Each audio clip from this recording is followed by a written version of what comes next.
Hello student, हम last के 3 part chapter 1 के बीएस के कवर कर चुके हैं। आप डिस्क्रिप्शन में जाकर मेरी पिछली 3 वीडियोस देख सकते हैं। ठीक है, हमने एक्सपेक्टेड ऑब्सोलेंस तक कवर कर लिया था। एक्सपेक्टेड ऑब्सोलेंस क्या होते हैं? जो टेक्नोलॉजी में चेंज होता है या डिमांड में जो चेंज होता है उसके कारण जो रिलेटेड एसेट्स की वैल्यू में जो कमी आती है उसे हम एक्सपेक्टेड ऑब्सोलेंस कहते हैं। ठीक है, जो भी किसी एसिड्स जो भी है एसिड्स है उसकी टेक्नोलॉजी में कोई चेंज आ रहा है या उसकी डिमांड में कोई चेंज आ रहा है उसके कारण जो कमी होती है उसे एक्सपेक्टेड ऑब्सोलेंस कहा जाता है।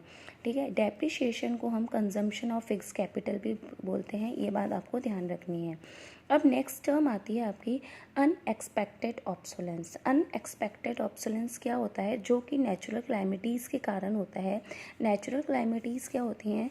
जैसे आपकी अर्थक्वेक हो गई, फ्लड हो गया, फायर हो गया, मतलब भूकंप, आग लगना या बाढ़ के कारण जो भी एसिड्स की वैल्यू में कमी आती है वो आपकी अनएक्सपेक्टेड ऑब्सोलेंस में आती है। सेकेंड थिंग है आपकी किसी भी एसिड्स की मार्केट वैल्यू में जो कमी आती है उसे कैपिटल लॉस कहा जाता है और उसे भी अनएक्सपेक्टेड ऑब्सोलेंस में इंक्लूड किया जाता है। अब आप कहेंगे मार्केट वैल्यू है और इधर चेंज इन डिमांड है, तो ये अलग है और ये अलग है।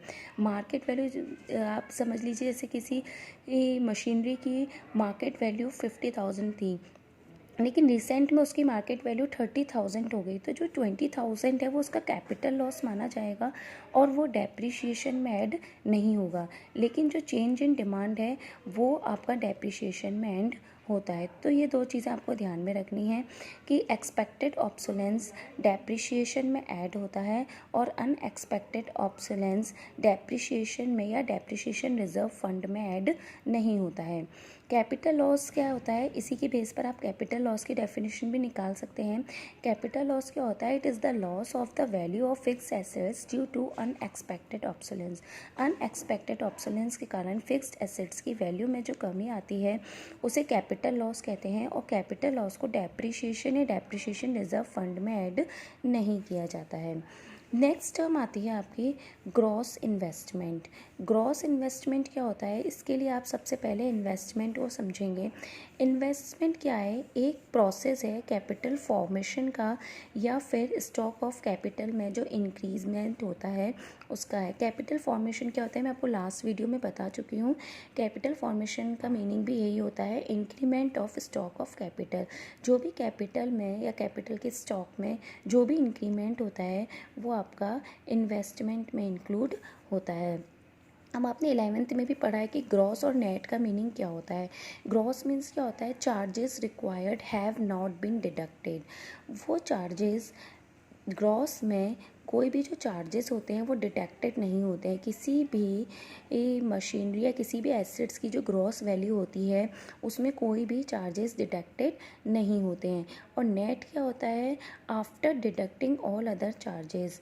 नेट में क्या होता है? सारे चार्जेस डिडक्ट होने के बाद रिलेटेड मशीनरी की कोई वैल्यू आती है वो हम नेट चार्जेस या नेट वैल्यू में ऐड करते हैं।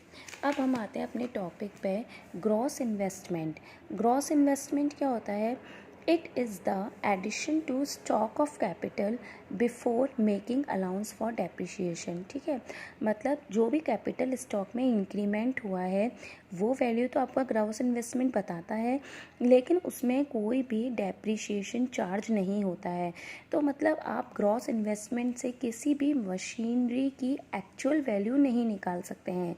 ठीक है, ग्रॉस इन्वेस्टमेंट सिर्फ मशीनरी की वो वैल्यू बताएगा जो डेप्रिशिएशन या अदर चार्जेस लगने से पहले की है। तो ये एक्चुअल वैल्यू नहीं बताएगा हमें मशीनरी की ग्रॉस इन्वेस्टमेंट। ठीक है, किसी भी गिवन टाइम ऑफ पीरियड के लिए ग्रॉस इन्वेस्टमेंट हमें किसी भी मशीनरी की एक्चुअल वैल्यू नहीं बताता है। नेट इन्वेस्टमेंट क्या होता है? ग्रॉस इन्वेस्टमेंट में से जब चार्जेस और डेप्रिशिएशन सब डिडक्ट हो जाते हैं उसके बाद जो मशीनरी की एक्चुअल वैल्यू होती है वो हमें नेट इन्वेस्टमेंट बताता है। It is the actual addition made to the capital stock of an economy in a given period.